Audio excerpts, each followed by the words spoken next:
Frank Isola rolling into the show now. Frank, we were just saying to open the show, it feels like Major League Baseball stumbled into brilliance with MLB madness, which was what was going on yesterday. 8 different games. The day before that, 4. A bunch more games today, all day long. It's been a long time since Major League Baseball has felt this relevant, and I know they got into a lot of difficulties to get their season started, but they finished it. And I love this new postseason concept. Yeah, it had a bit of a NCAA tournament feel to it. There's no question about it. I was flicking around to all the games. I was watching Cincinnati be incredibly inept when they had a runner on third base. It's amazing in today's baseball. Guys just can't put the ball in play anymore. Or hit sack flies. It's crazy. Oh, my. It's your Atlanta Braves got a little, even though Atlanta would have had the last at bat.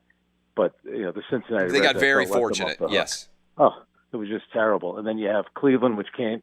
How about Minnesota losing 8? It's one of the most remarkable stats I've ever seen. I remember when they beat the Yankees that year when they won that first game, and then of course you had the Yankees who came in, facing the pitcher Bieber, who had set the world on fire, and 5 pitches into the game he's down 2-0. So it's been somewhat unpredictable, but yet look at who advanced: Houston, who's very good, the Yankees, and then, of course, you have the Dodgers. They're 1 win away from getting there. So, who knows? Maybe we'll see Dodgers, Astros, Dodgers, Yankees in the World Series.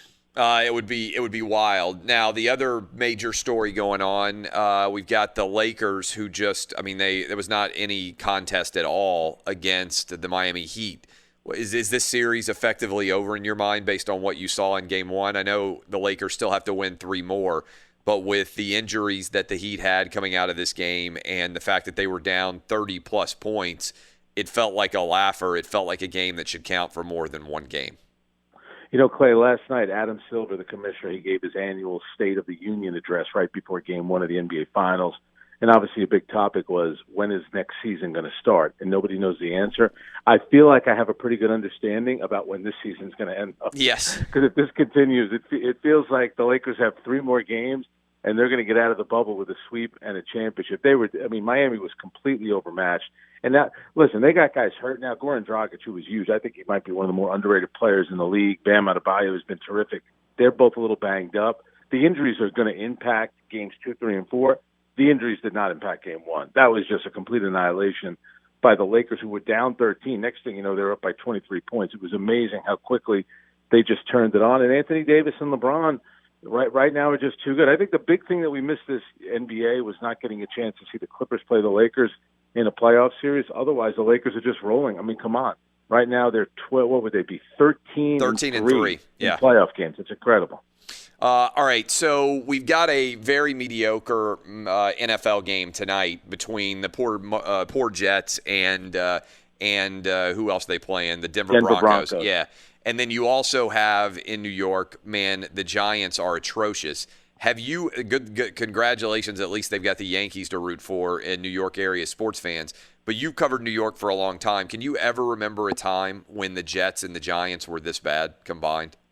And the thing is, too, first of all, they're 2 nondescript teams, really, except for the quarterbacks. And, Saquon Barkley is hurt now. He's done for the season. Yes. So that eliminates a skill player that people know. I always say that the only thing worse than being bad is being boring. Yeah. And both of those teams are incredibly boring football teams.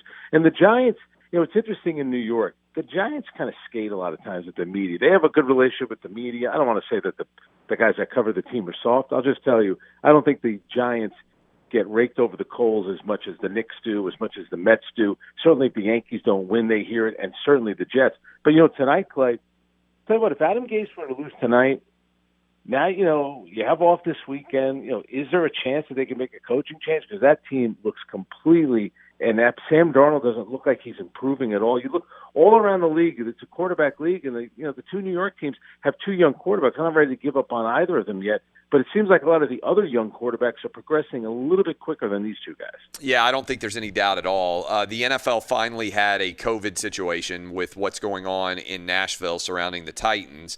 But it seems like the most recent update is the expectation is they would play on Monday. Right now, the Titans have had 4 players. Fortunately for the Titans, the 4 players that have tested positive are not integral. And I don't want to try to minimize people testing positive. It's not like it's Ryan Tannehill and Derrick Henry, right, who are currently out with COVID-related issues. Right now, it is guys who are relatively far down on the depth chart and the roster and whatnot.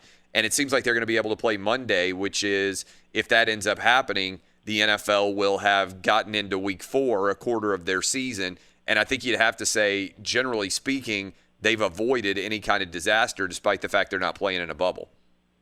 When soccer started in Europe and right away Germany was going to play and then a bunch of players got sick and everybody thought, oh, that's it, it's going to do it.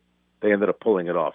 And then look at what happened with the NBA. NBA players were testing positive before they went down to the bubble. Yeah. And then baseball. Remember, before the season even started, Juan Soto of the Nationals, and then a couple of teams had. Everybody thought there's no way they're going to get Marlins and the Cardinals. Everybody lost their minds. They're like, there's no way they're going to be able to play a season, and then they got it done. And now it seems like the NFL has confronted the first major issue, and knock on wood, because it's 2020, who knows what might happen.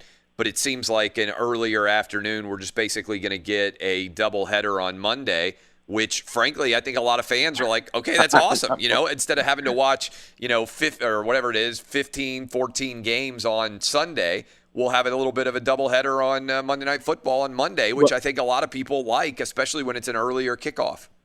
Yeah, and Clay, your beloved college football, had they not played, even though I thought they were going to play all along, I think there was an idea that the NFL was going to play some Saturday games as well, where they were going to dominate. So they would be on Thursday, Saturday, Sunday, and then, of course, Monday. Who knows? Maybe they would have tried a Friday night game as well. So, but for the NFL, for an NFL fan, it's not the worst thing that we're going to see 2 games, especially that one. That's a terrific game. Yeah, 2 3-0 teams. I mean, I always say the one thing I don't love about the Monday Night Football doubleheader, and I bet you're the same way because you get up early, is I'm an old man and my alarm goes off in the 4 a.m. hour every day.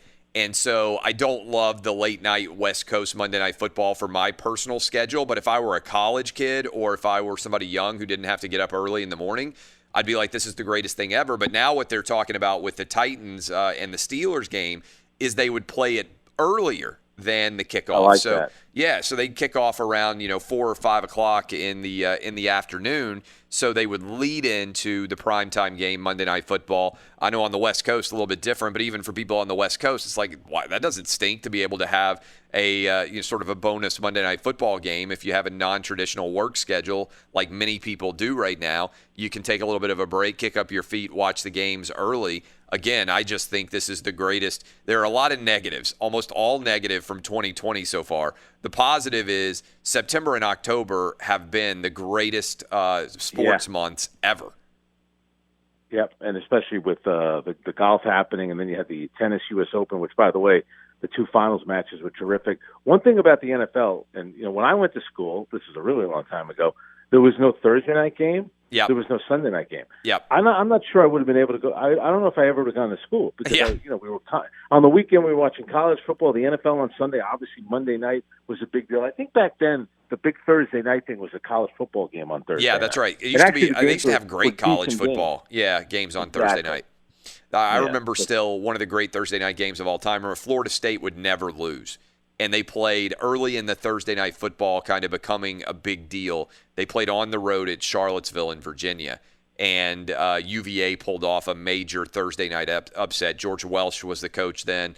And I just remember the party and it sort of stamping the Thursday night college football game as a major part of American culture because they did a good job of getting good college football games. And the NFL saw it and said, hey, wait a minute, why are we giving over Thursday night football? And now they've swept in and Thursday night football has kind of taken over, except when you have the Broncos going up against the Jets and nobody really cares. Unfortunately. You could have that game. As we roll into the weekend, what will be your sport that you're most excited to watch? For me, it's almost always college football. I mean, there's a lot of great college football games coming up, but there's so much going on. Yankees, how excited are you for them to be able to advance and see what's going to happen there? Yeah, I think that's a big part of it, and I'd like to see them get a chance to play the Astros again because the Astros already have a bit of an attitude now because they're getting tired of every talking about the scandal. And think about it, Clay. They kind of skated. Oh, through they the totally season. skated. They played 60 games, and none of them were in front of fans. Yes. This was like a win-win for the Houston Astros. And now they're going to skate again because they get to championship. go to California where there's still going to be no fans. The only way they would have to play in front of any fans is if they make the World Series, and the expectation is that they could have fans present for all those events that are going on in the state of Texas. But that's crazy. They totally skated. Yeah, only A.J. Hinch was the guy who didn't skate, the manager, who's a good guy, but he lost his job. And he got, he got suspended for a year, lost his job. Who knows if he'll manage again? Frank Isola, we will talk to you next week. I appreciate the time, my man. Enjoy the games this weekend. You too, Clay. Take care. That is Frank Isola at the Frank Isola on Twitter. You can follow him there.